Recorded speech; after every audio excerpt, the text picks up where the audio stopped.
Let's start with Dark Waters. Okay. Because I've got less to say about that. I think. Right. So Dark Waters, which was the Mark Ruffalo helmed, not really biopic as such, but sort of what is the word for that? Sort of like, I guess almost historical, but it's not very... So it's a dramatisation of something that's been going on for the past 20-odd years. Yeah, sort of almost sort of like half documentary-esque. It's in the same vein as things like Spotlight. Yes. And it's arguably The Big Short and Vice. Yeah.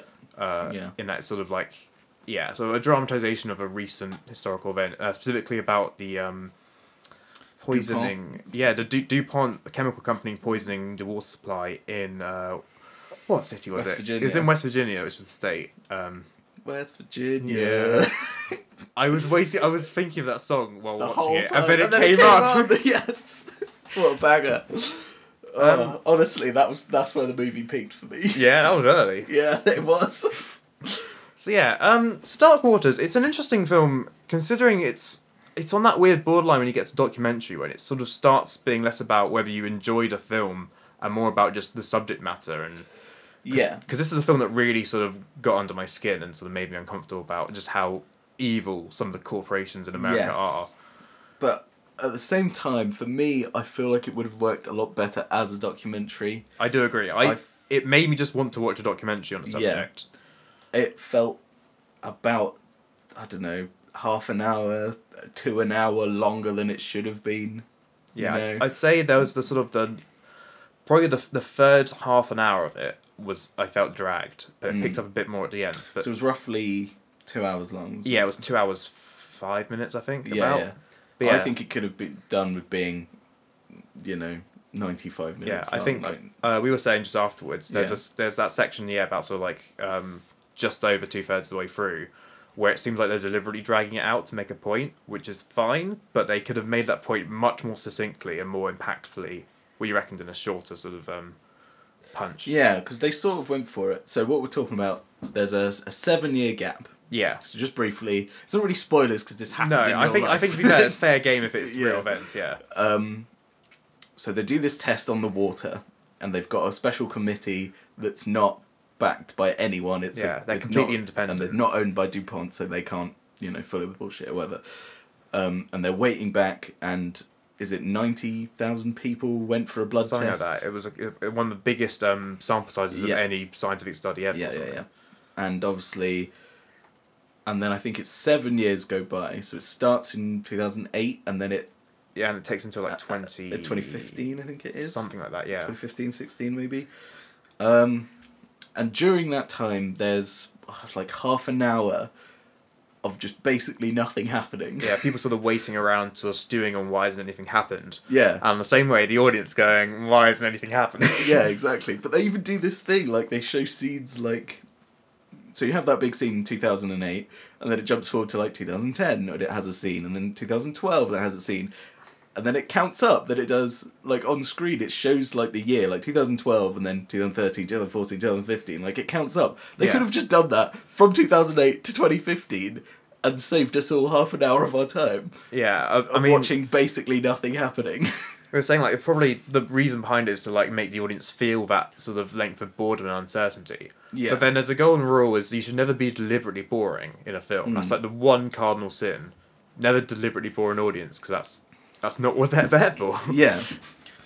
I feel like had that taken out, I probably would have enjoyed the film a lot more. I think it definitely could have been a much more tighter sort of 100-minute film rather than 125. Well, the other thing is, like, thinking about it over the weekend, it feels really long, but then also all the scenes feel really fleeting. There's, like, some things that I feel like they should have given a lot more time to were very quickly brushed over, and because it takes place over 22 years and they've got so much content there to then dramatise and make into a 2-hour film, it somehow feels really short and really long. So what would you say about, you were saying about 1917, how it would have benefited from being a mini-series? Yes. Would you say something similar about Dark Waters? If it was to go documentary route, yes. Would it be like a... Because if this was a dramatised series, I wouldn't watch it, because it's... Yeah.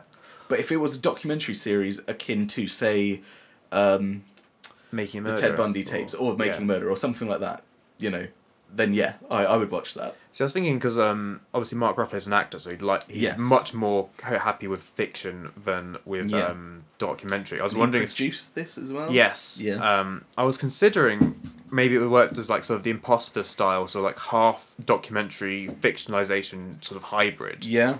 Maybe Yeah. that would sort of allow him to keep that acting side of it while still having the documentary bit to back it up. Yeah.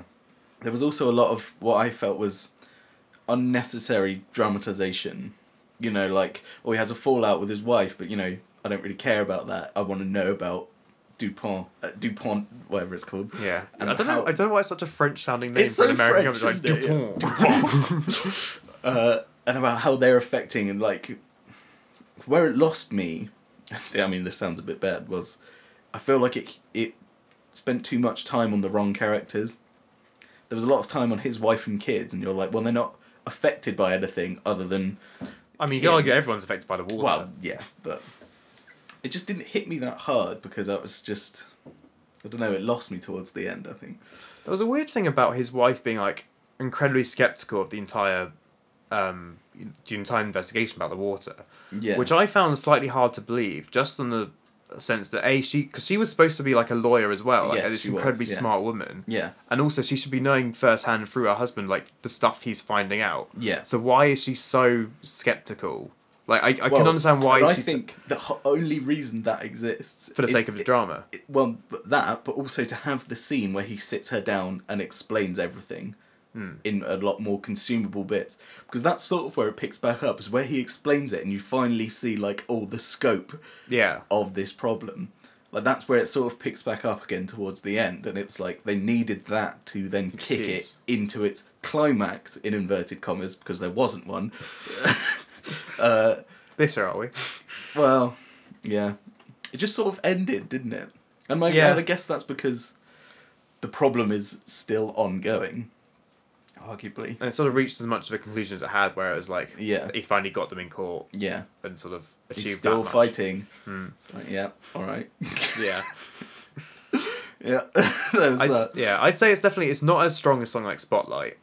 But then Spotlight has, like you were saying, like that's got a more definite conclusion than Dark Waters does. Yeah.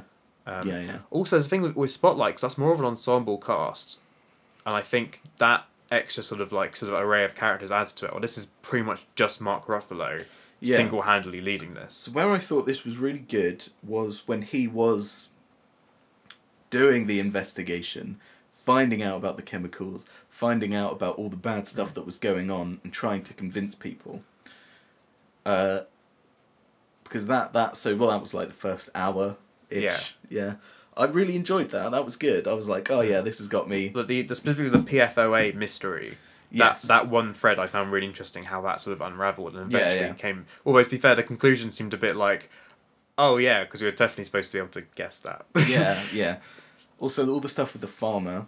So is it someone Tennant is his name? I'm not going to remember his Wilbur? name. I'm really bad I think at it's names. Wilbur Tennant was the guy who brought this case to him. Like, all the stuff with the farmer and how he's just slowly dying. All of animals are dying. I've got to say, actually, with the farm sequence, I don't know if it's something about the way it was shot or directed, or maybe the sound design, maybe a combination of all of this, but something incredibly eerie about that farm sequence. Yeah. Which I really like. It had this almost horror movie-esque Yeah. tone to it, which I really enjoyed. Yeah. There was a lot of good bits in it, but it was just paced badly, I think. Yeah, I think I'd agree with that. That's a fair assessment. And there was nothing like that. That was the only problem with it. It was. I don't want to say boring. That feels too strong. But it definitely lost my interest. I think it's definitely it loses its engagement. But the thing is, the subject matter's so inherently engrossing on on a human level. I think it's impossible to be fully bored by it. Yeah. But I think it did definitely drag a bit. I think that's fair to say. Yeah. And Mark Ruffalo's performance was very good. He loves giving a heartfelt speech. At camera. He's definitely a bit of an actor. There is one moment, though. So again, I mean, it's not really spoilers because it happened in real life, but he has a stroke-like thing. Oh, yeah, the TIA. The TIA, yeah, which is similar to a stroke, where he starts shaking and losing control. And at that moment, I was like, he is just going to turn into the Hulk. Like, it's so hard to let go of that because he just looked so hulky in that moment. You know, had a real tight close-up on his face and of his neck, like... The veins bulging. I was like, yep, he's just hulking out. This is it. He's just lost it. That's the climax of the film, though. Yeah, I mean... Hulk takes DuPont to court and just destroys them. Yeah. Yeah, I mean, overall, it was alright. I would not watch it again. No, I think that's fair. Yeah. It's a sort of a starting point to explore a deeper topic, I'd say. Yes. I feel like, hopefully, that this might, I don't know, kickstart a documentary, maybe.